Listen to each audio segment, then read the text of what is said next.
निकालाआधीच अपक्षांवर लक्ष. महाविकास आघाडी महायुतीकडून संपर्क सुरू. बहुमतासाठी जुळवाजुळव. महाराष्ट्र विधानसभा निवडणुकीत बंडखोर आणि अपक्ष उमेदवार सर्वात मोठी भूमिका बजावू शकतात. दोन प्रमुख राजकीय आघाड्या महाविकास आघाडी, महायुती युती या बंडखोरांना आपल्याकडे खेचण्याचा प्रयत्न करत आहे.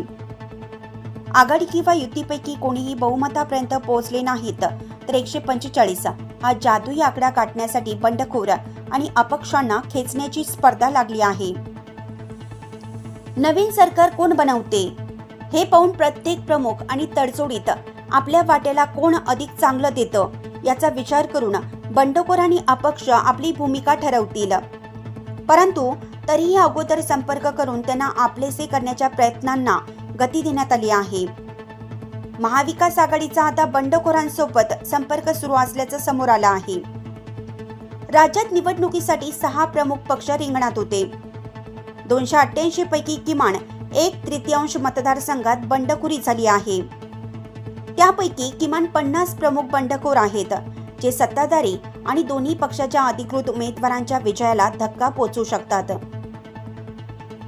बाळासाहेब थोरात आणि जयंत पाटील यांच्या माध्यमातून जे बंडखोर विजयी होऊ शकतात अशा उमेदवारांशी फोनवरून संपर्क सुरू करण्यात आला आहे.